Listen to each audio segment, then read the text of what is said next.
Wow! Hari amakuru abiri mashasha kandi meza ndabazaniye ajanye na stade Intwari.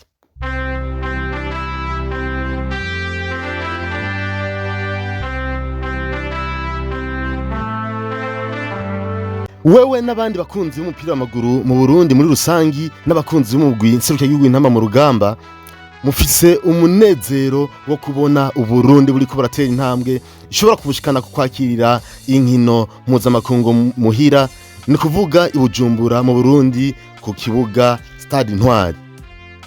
Ariko naho biruko amakenga aguma ari menshi kubera ko mubona Stade Intwari iguma isuzumwa incuro nyinshi. Bamwe mibaza muti ubwo ntibasanze hari ibitubatswe neza bigatuma baguma bagaruka gusuzuma. Ku rundi ruhande benshi mu bakunzi b'umupira w'amaguru na cyane abakunda inkino z'icicaro ca mbere Primus League mumaze igihe mutarabira inkino mu gisagara ca Bujumbura. Abakunzi b'imigwi mu gisagara ca Bujumbura marahimbawe no kubona Stade Intwari hawe uburenganzira bwo gukinirwako urukino rwa mbere aho umugwi w'igihugu Burundi Intamba mu rugamba batarenze imyaka 23 watsinze umugwi wa De Congo Viettel ukina igeno gica ca mbere mu gihugu ca Vietnam itsindo 4-0. Zabahaye ikizere cyuko mwa mugiye gusubira kurabira imigwi yo mu gisagara ca Bujumbura Amerikondira nka Vitalo, Interstar, Ukinzo, Vision 2026 n'iyindi ikina Primus League sezo ya 2025-2026 buca itangura ikinira mu gisagara ca Bujumbura kuri Stade Intwari.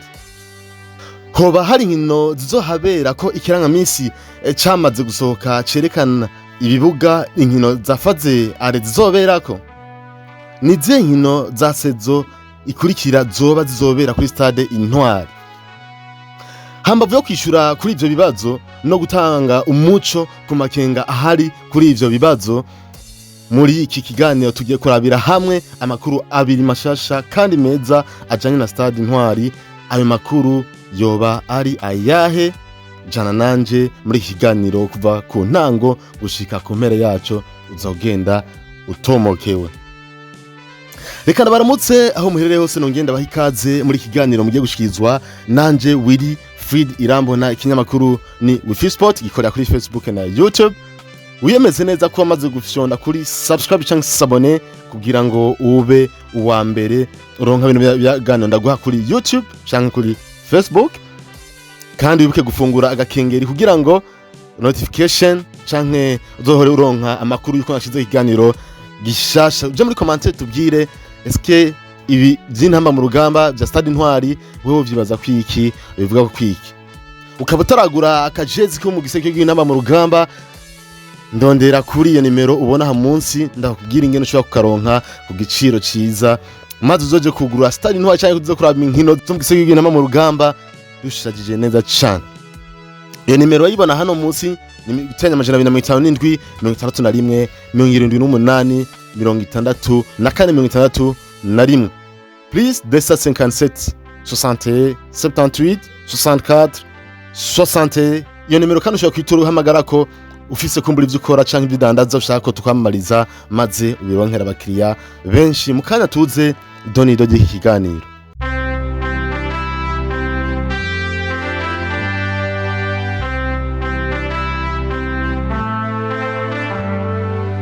Reka tutangure n'inkuru ya mbere nshasha kandi nziza yerekeye Stade Intwari. Mwijoro ryo kuri uyu munsi wa gatandatu itariki 19 ukwezi kw'indwi umwaka wa 2025 Stade Intwari yarabonetse iriko irasayangana. Bari bayakije basuzuma ko amatara ashobora kuboneshereza neza ikibuga. Naho atankuru nimwe y'ingene babisanze irashigwa habona n'indongozi zibijejwe, biragaragara ko amatara abona neza ko inkino zishobora kuhabera mu ijoro ukuri kwamye. Ugerageje kuraba iyo foto yafatiwe kure cyane, ariko igaragaza ko atatandukaniro rinini hari ni foto iba yafatiwe ku murango, cyane ko iyi foto yafashwe ari mu kiringo cy'ijoro nkuko ubibona hano kuri ekran. Bivuze iki? Hari amakuru yagaragajwe mu mezi aheze aho bavuga ko amatara yakije kuri Stade Intwari maze haguma umwijima. Ivyo mwarabibonye, ariko benshi twarabonye ko yari stade y'ahantu harimo turiwe turavuga abandi ngo amatara yose yo mu gisagara ca Bujumbura ngo acazima. Ayo makuru kabisa siyo. Inkuru y'ukuri yo kwatsa amatara yo kuri stade Intwari niyi yaraye ikozwe n'ijoro ryakeye, abari nanda bazaniye. Nk'imboneka rimwe rero mu Burundi tugiye kuja turaba inkino mw'ijoro, ico gihe nta zuba nta bushuhe byo ku mutaga mu masaha ngaho Bujumbura benshi barabizi, ubushuhe babo hari ku mutaga masaha 7 saa 8 saa 9 ntavyo bizoba bihari ko turaba inkino mw'ijoro. N'ikindi kandi inkino zizoba mw'ijoro aho abantu benshi bo mu gisagara ca Bujumbura baza baba bavuye ku mirimo yabo maze bakaza kuraba inkino ata mirimo bataye atabuzi bataye, ubundi bakaba baje kwiruhura inyuma yo kuba bahejeje akazi kabo ku munsi ko ku murango. Birumvikana. Mbere yuko nenda bashikiriza inkuru ya kabiri nshasha iteye umunezero ku bijanye na stade Intwari, reka mbanze ntanga umuco ku makenga y'abakunzi bo mu giseke y'u Burundi ntama mu rugamba n'abimigwi yo mu gisagara ca Bujumbura bamwe bamwe ku bijanye n'inkino zizobera kuri iyo stade Intwari. Itariki 15 z'ukwezi k'umunani mwaka wa 2025 ikiganiro gicisha ca mbere mu Burundi Primus League riragaruka na sezo yaryo ya 2025 ishira 2026. Mu kirangamisi cyasohowe itariki 17 z'ukwezi kw'indwi mwaka wa 2025 anishiramo ry'umupira w'amaguru mu Burundi FFB kirerekana ukuntu imigwi yose izohura mu gice ca mbere cihiganwa phase aller, iminsi n'ibibuga inkino zizoberako.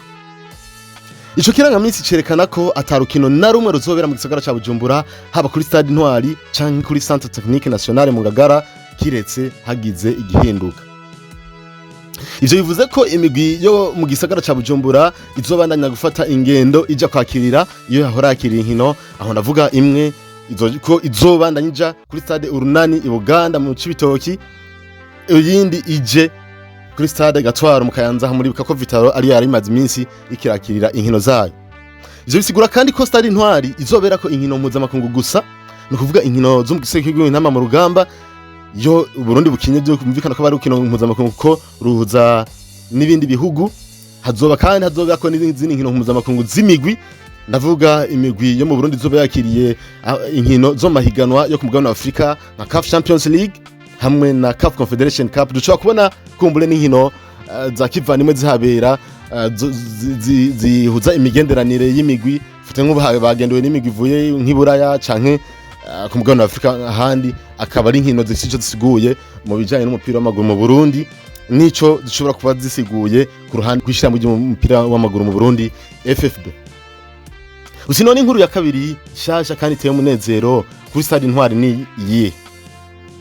Itariki 13 z'ukwezi kw'indwi mwaka wa 2025 haratanguye umuce wa nyuma w'isuzuma rya stade Intwari muri antumbere yo guherekeza ico kibuga kugira ngo gishike ku kwemegwa kwakira inkino mpuzamakungu ku buryo atagusuzuma kuzoba kukihaba, ahubwo bazoba bavuga bati tayari byamaze gukunda. Kuri uwo munsi Claude Ate Elo uno n'umugenduzi w'umutekano mu ishyirahamwe ry'umupira w'amaguru ku mugabane wa Afrika CAF asanzwe ajeje gusuzuma nimba inyubako zitagira utunenge twoshobora gutuma canke guhungabanya umutekano n'integuro z'urukino. Uwo mugenduzi yakiriwe yongera aherekezwa muri urwo rugendo na bamwe mu ndongozi z'ibisata bitandukanye byo mu ishyirahamwe ry'umupira w'amaguru mu Burundi FFB nka Arcade Nimubona, uwo ni cegera ca mbere c'umuyobozi wa FFB, Mustafa Samugabo uno ni cegera ca kabiri c'umuyobozi wa FFB, hamwe na Domitien Niyonkuru umuyobozi w'inama y'umutekano muri FFB, Denis Karera uno n'umuyobozi w'umugwijejwe ubutunzi muri FFB, hamwe n'abandi barongozi batandukanye. Utunone ko uwo muce wa nyuma wo gusuzuma stade Intwari watanguye umaze gushika kuki. Mu vyukuri nta kintu kiraje habona kigaragaza ico uwo muce umaze gushikako muri antumbero yo kwemerera stade Intwari kwakira inkino mpuzamakungu. Ariko ayo makenga yose ngiye kuyishurira hamwe n'ayandi makenga muri ibi bikurikira.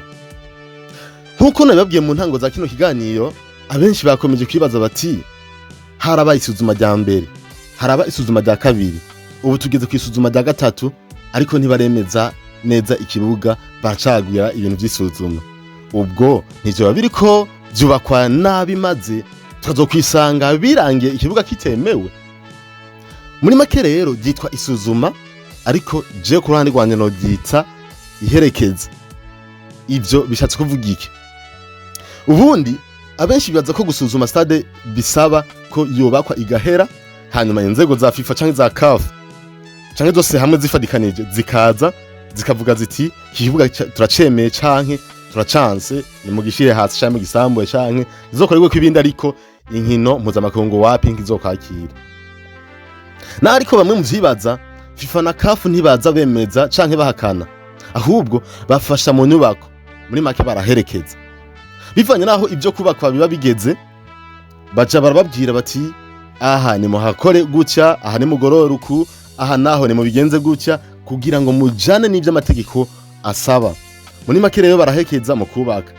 Ntibazi ibintu byahejeje kubakwa, ahubwo baza bigomba bitangure kubakwa canke biriko birubakwa, bababwira bati aha ni mu bikorwa. Muri make nibo baherekeza plan canke plan murayumva y'inzu canke plan ya stade, ukababwira bati aha nubwo mwabigize uku ni muhinyanira uku, kugira ngo izohuze n'ivyo twebwe dusanzwe twemera nk'amashirahamwe mpuzamakungu ajanye n'inkino z'umupira w'amaguru. Niyo mpamvu rero mwabonye haza abahinga batandukanye. Ubwa mbere haraje umuhinga yobora ingene umusezero ukwiye gushirwako, kandi mwarabonye ko wemejwe. Harasohotse urwandiko ruvuye muri FIFA rwemeza ko umusezero uriko atatunengi na tumwe ufise, yuko ushobora kwemerwa ku rwego mpuzamakungu, ukabera ko buri rukino rwose rwemewe na FIFA. Bwa kabiri haraje usuzuma inyubakwa zimwe zimwe. Kuri no ncuro naho yo munsi murabonye ko haje uraba neza ingene ivy'umutekano bizoba vyifashe, kugira ngo babehekeze mu kubitunganya neza, kugira ngo ntazo bavuga ati ibi mwaravyubatse nabi, bizaba bitera impanuka izi nizi, birateye amakenga uko nuko. Ubwo rero ko biteye amakenga turabankiye kwakira kw'inkino, ariko ahubwo barabahekeza kugira ngo babitunganye neza, maze inkino zizogere kuba zakigwa ko bavuga bati canke bazoheze kuba stade bavuga bati stade deja ubu iri complet, iruzuye, iraheze, imeze neza cyane. Muri iki kiganiro rero nkuko mwankurikiranye kuva ku ntango gushika ku mpera, twabonye inkuru zibiri nshasha, aho harimwo itubwira ko amatara yarayakijwe apimwe neza kuri stade Intwari. Ya kabiri tubwira ko bariko barasuzuma mu muce wa nyuma wo kwemeza stade Intwari no kuyiheraheza. Hari n'amakenga nagenda bakura kubijanye no kwakira inkino za Primus League, no kubijanye nimba vy'ukuri amasuzuma kuba ari menshi ataco byo babiko birerekana yuko hari utunenga two kubaka. Mwagiye muravyumva. Kuba rero taragura akajezi kimugise y'inama mu rugamba, ndondera kuri no nimero ubona ha munsi, ni gutenya 257 61 78 64 61. Please desa 57 61 78 64 60. Maze ndabwira ukuntu ushobora kuronka iyo jezi ku giciro ciza cyane. Urabona ko ari jezi zisa neza nkuko ubibona ngaho ku mashusho. Reka ndakubirutsa kandi ko iyi nimero ushobora kuyiturondera kugira ngo twamarize ivyawe hano kuri Wifi Sport. Burya tubwiye bano bakiriya, bano bantu basanzwe dukurikirana, ushobora kuronka abakiriya benshi cyane, ibintu byawe bikamenyekana, bikoronka abakiriya nawe ugatera imbere, tukajana mu iterambere. Ndagushimira rero dukurikiranye rero kuva mu ntango gushika mu mpera iki kiganiro. Mwari kumwe nanje Willy Fudi Rambona, kinyamakuru Wifi Sport. Mwibuke gukora subscribe channel, abone, musangize ikiganiro inshuti n'abagenzi, ariko musigize ivyumviro byanyu muri commentaire ukuntu mubona kino kibuga Stade Intwari kimeze. Ndabakunda cyane, mugiraho mubahwe, mugire ibihe byiza, muranirwe mu banyu no mu vyanyu. Bye bye, hasta la vista, ciao.